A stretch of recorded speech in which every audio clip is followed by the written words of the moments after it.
Selamat mendengarkan podcast ini. Bapak, Ibu, dan saudara-saudara yang dikasihi Tuhan, Shalom. Kebenaran saat ini berjudul bersih hati, bersih pikiran.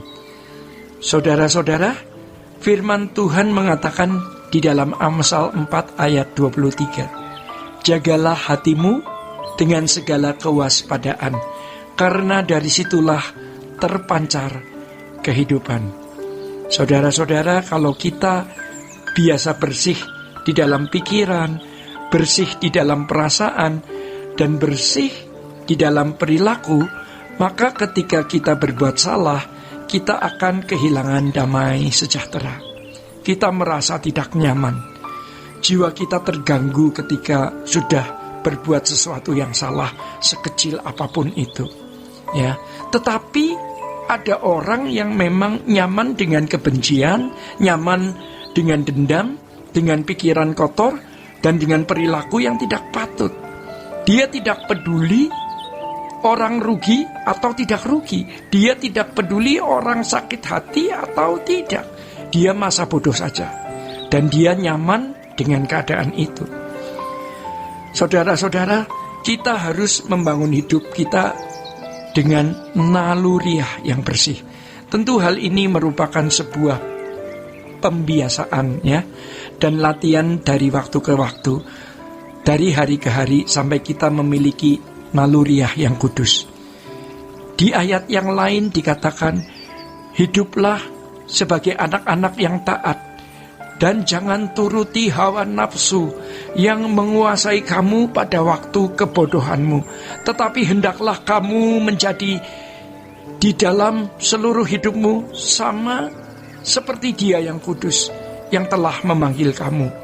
1 Petrus 1 ayat 14. Saudara-saudara, karena ini menentukan nasib kekal kita, maka jangan kita jemu dengan teguran seperti ini, ya.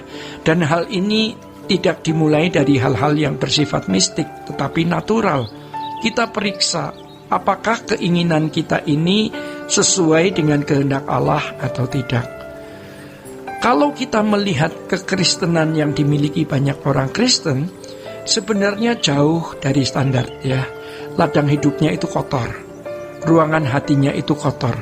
Mestinya ruang hati kita itu hanya diisi oleh Tuhan dan kehadiran Roh Kudus. Saudara-saudara, kalau ruangan hati kita diisi oleh Tuhan, maka kalau ada barang-barang tertentu atau keinginan-keinginan di dalam hati kita yang tidak sesuai dengan kehendak Allah, kita tidak merasa sejahtera, ya. Tuhan pun tidak nyaman. Jika kita membuka hati kita hanya untuk Tuhan dan belajar membuang segala keinginan yang tidak sesuai dengan keinginan Tuhan, yaitu bersih hati, bersih pikiran, maka kita akan akrab dengan keharuman Tuhan. Jika ada sesuatu yang bukan kehendak Allah ada di dalam diri, pikiran, dan keinginan, maka kita akan terganggu, ya. Kita harus punya perasaan dan kepekaan seperti itu. Oleh sebab itu, kita pasti tidak bisa bersahabat dengan orang-orang yang tidak takut akan Allah. Boleh berteman dalam batas-batas tertentu, karena kita memang harus bersosialisasi. Jangan kita mengasingkan diri atau mengisolasi diri. Nanti kita malah dipandang sombong, arogan, egois, dan kita gagal menjadi berkat di antara mereka. Kita tetap hadir, ya. Tetap hadir bukan untuk dipengaruhi, namun untuk mempengaruhi. Di satu sisi, kita harus bergaul dengan orang-orang yang takut akan Allah, karena sejatinya kita pun tidak akan betah hidup bersama dengan orang yang tidak takut akan Allah. Saudara-saudara, hal menjadi suci itu tidak dibuat-buat, ya. Bukan hanya melakukan hukum, tetapi menjadi karakter. Kesucian itu harus menjadi karakter dan menjadi kodrat. Dan inilah yang dikatakan di dalam 2 Petrus 1 ayat ketiga dan keempat. Sebagai kodrat ilahi, ya. Kalau sampai kita bisa berubah, ya, yang Alkitab katakan berkodrat ilahi, itu lebih dari segala sukses, ya. Itu lebih dari segala keberhasilan, lebih dari segala keuntungan dan kelebihan. Itu adalah harta abadi. Jika kita membaca Alkitab, Tuhan Yesus tidak pernah minta ampun kepada Bapa di surga. Mengapa? Karena Tuhan Yesus tidak pernah berbuat salah. Artinya dalam segala hal Tuhan Yesus hidup suci. Kita harus punya karakteristik tersebut. Ya, ini tidak berbuat salah.